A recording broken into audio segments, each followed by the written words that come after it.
Nina!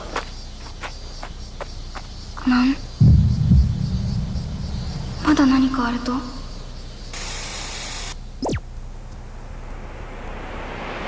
Girls Band Cry. It's an anime that's been out for more than a year now, and only recently I took the time to watch it.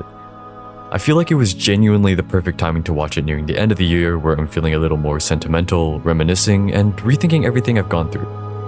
This anime truly made me break down in tears, and now takes a spot in my top 10 anime of all time.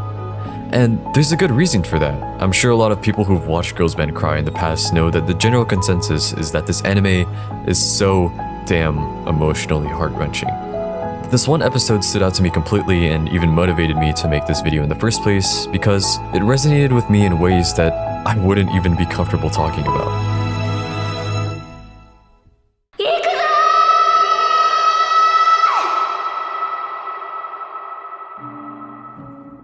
Girls Band Cry does a really good job at using the wisdom of expect the unexpected in its writing and theming. Despite the anime only being 13 episodes long, the visuals, the cinematography, the words that the characters say, and etc., everything that happens in the anime has purpose. It uses plot devices like Chekhov's gun and foreshadowing to make the story so beautifully cohesive, and that's something I truly admired about it. Episode 10 focuses on Nina Iseri, as you may know, the vocalist for Toge Toge. I'm going to abbreviate Togenashi Togeari like this for the whole video because it's just a mouthful, okay? We're already well aware at this point of the story of Nina's rebellious character. She's a runaway from her hometown, seeking a new life in Tokyo while trying to discover what she truly loves to do. Toge Toge at this point has progressed greatly and served as a factor to push Nina forward. They now have a total of 5 members and have made it fairly recognizable in the music industry. This episode starts off with a recruiter from an agency. Her name is Miura, who wants Toge Toge to sign with a company named Golden Archer because, like Nina, she also used to admire the past work of Momoka during the time she was in Diamond Dust. Toge Toge has a goal in mind to perform at an upcoming music festival, in a sort of way to quote-unquote beat Diamond Dust and kind of show them what they're capable of. And Momoka, I guess being sort of a mentor and a very, very good friend to Nina, encourages her to write the lyrics for a song that they will perform at the festival. Keep in mind, this is the first conflict that's introduced in this episode. Nina takes on the challenge to write lyrics for the band, but she gets stumped along the way. Now, the second and long-term conflict throughout the anime introduced here spikes in urgency, which is Nina's relationship with her parents. An episode prior, she had sent a letter home along with her banking card telling them that she would be dropping out of college and that she would also be able to support herself on her own.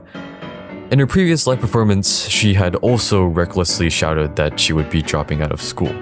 Now, imagine you're in the shoes of Nina's parents or her older sister. Your child or sibling that you spent most of your life growing up with and built a connection with has moved far away in a big city all on their own in a new environment. Of course, they would be worried for her. In an attempt to hide, for a day, Nina takes shelter in Subaru's apartment until she heads back to her own home. Nina is underage, so of course the apartment's lease can't be under her own name, rather her mother's name. For the short time that they were in the area, her parents had changed the lock so Nina couldn't get into her apartment. Nina, infuriated, heads to her workplace, in which Rupa and Tomo unexpectedly hand her a gift. And the reasoning that Rupa said hit like a truck. I'll let this scene speak for itself. その日は家族に電話する予定があって、ほんのちょっとだけ仕事が長引いてしまって、また明日でいいや、いつでも話せるって思ってました。それが最後でした。思っているより時間やきっかけはないものですよ。自分語りはうざいですよね。そんなに気になるんですかね。Nina then heads to Momoka's home to seek comfort, and ultimately, Momoka gets the real reason out of Nina about why she's been so frustrated about her family's situation. And it's that she's upset that her dad didn't side with her. She has unresolved problems that she needs to fix, and she doesn't want to run away from it anymore. So confronting it head-on is what she decides to do. She wants to fix things. She ends up heading back to Kumamoto with the train ticket that was given to her. As she walks up towards the pathway of her family's home, she bumps her head into a branch.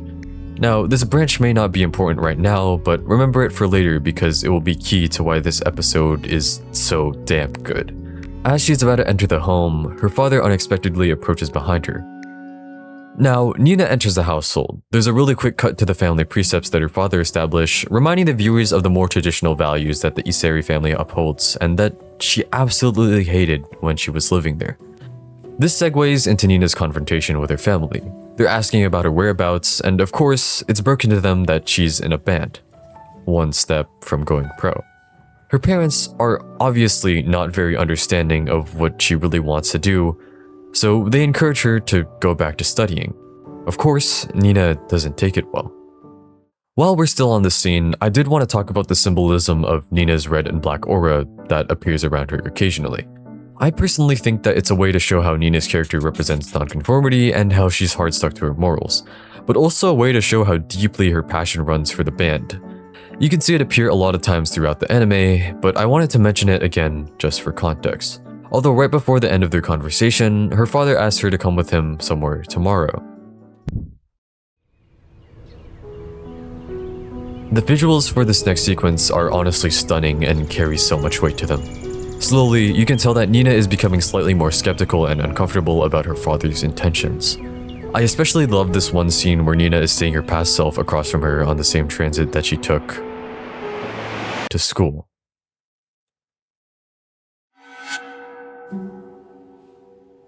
Obviously, Nina doesn't want to go back to the school where her trauma lies, where she was bullied, betrayed, and the school representatives didn't do jack shit about it. Nina wants to move on. Okay, and this is what pissed me off.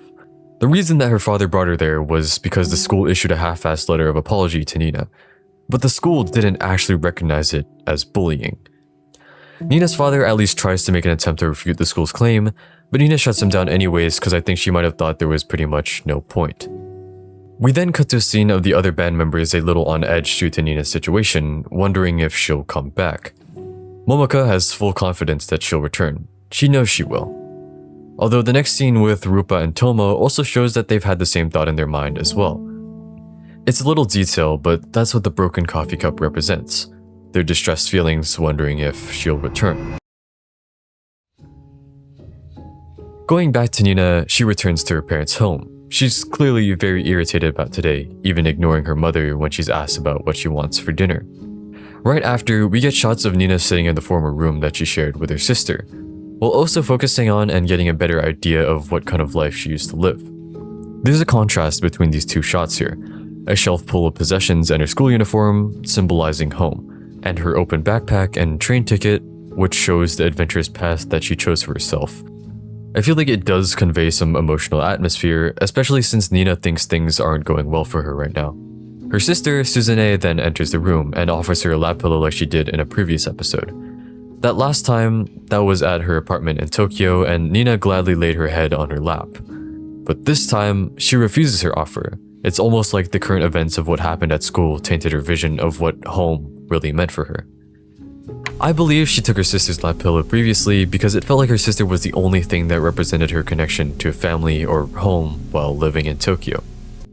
Now, this next sequence and its visuals are very meaningful. It goes to show how much impact that Momoka and her songs really had on Nina's life.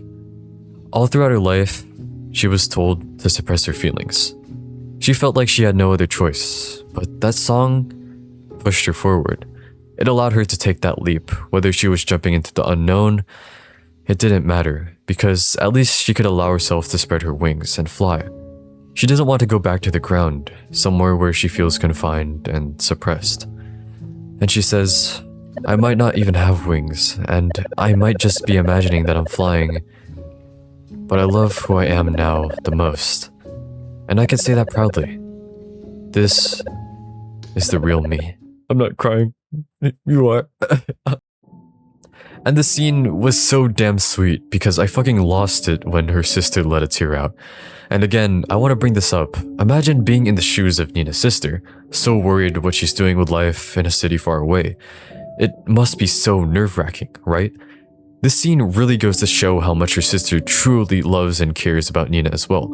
It's genuinely so adorable. Right after, they go and have dinner in their shared room. And this is a really core conversation that would pretty much make this episode so much better than it already is.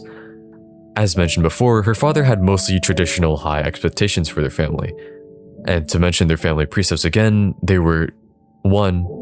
Mandatory family meals, 2. No cell phones in the living room, and 3. Mandatory Sunday meetings.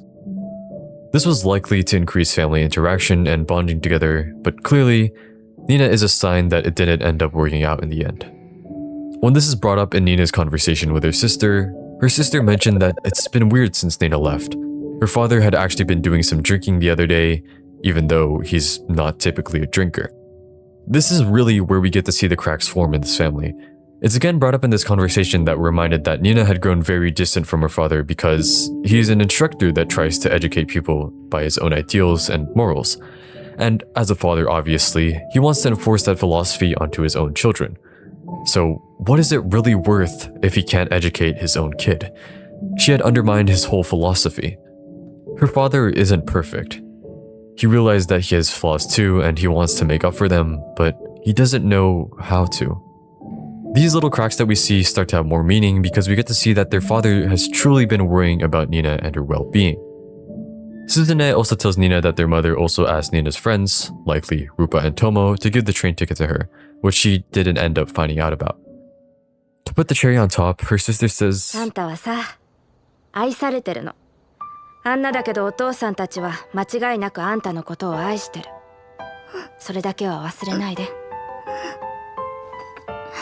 ただきます。ありがとう。生きててくれて。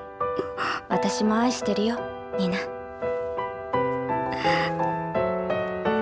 いな。こんなに辛かったっけ？お母さんのカレー。 I might have cried a bit rewatching this.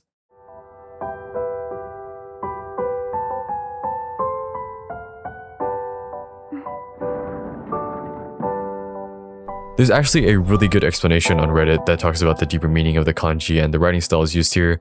I think it could explain way better than I can, so I'll link it in the description. Right here, as Nina is about to leave, we hear a muffled version of Momoka's void play, which Nina assumes is coming from her own phone, but is actually coming from the other room. And surprisingly, it's her father that's listening to it. When Nina asks whether he liked it or not, he also unexpectedly says that, and this is where Nina starts to open up a little bit to her father and tells him the things that she couldn't before. 言うこと聞かないわがままばっかりの娘でごめんなさい。タバコ少しは減らしてね。 Nina then heads for the exit, lets out a solemn smile while looking back, and heads out. She's frustrated. She feels like she couldn't resolve things the way she wanted to. She starts repeatedly saying in her head, 行ってきます。 which is a common Japanese phrase used when you're leaving home. But it's these few frames and the next sequence of events that absolutely made this episode truly a masterpiece in my eyes. Before completely leaving, however, her father calls out to her, saying, まだ何かあると？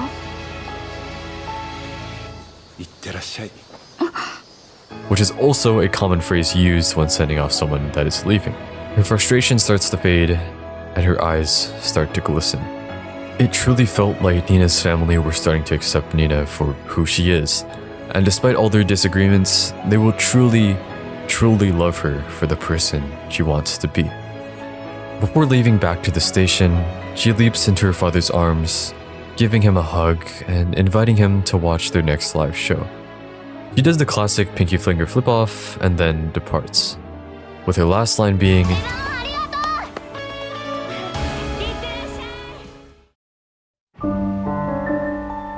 the symbolism of the branch, even though it appears for like 2 seconds, is actually pretty deep, at least in my interpretation. It's first shown like an obstacle. When Nina bumps into it, it symbolizes the distance from her family and resentment that Nina has grown during the time she was away. But nearing the end of the episode where she had reconciled with them, she starts to realize that her family will always be there for her. The branch had been cut off by someone, assuming from her family. It was never clearly stated, but I would like to think that it was her father because he seemed the most distant from Nina, then the embrace showing that she and her family had come to an understanding with her. Like a plant, it shows that Nina has become closer to her roots. The branch was like a barrier that had grown because of their distance, and then was cut off because she and her family realized where they were wrong in their hearts, and in the end, coming to an understanding. As Nina departs and we see her on the train back to Tokyo, we get a close-up of her phone with the finished lyrics to the song, called Emptiness and Catharsis. Now, with all of that just happened, thinking about it more deeply, the episode introduced a conflict related to the band, which was Nina trying to come up with the lyrics for the song, and then uses a current conflict, or I guess past conflict, that being Nina's family situation, to resolve that problem. So, the beauty of it being is that she was able to kill two birds with one stone unintentionally. Once she gets off her stop, she's greeted once again by her band members, and it's the sweetest thing ever. Nina is surrounded by really wonderful bandmates, and now a family she knows that truly loves her. This was honestly so much for a 24-minute episode, but seeing as where the story lies on episode 10, she was able to get rid of a lot of those strong emotions that were weighing her down, and like before, she can be her true self and fly. This episode was beautiful for exploring the themes of reconciliation and understanding, and it's one episode that I will truly hold forever in my heart. This is a love letter to Girls Band Cry. Thank you.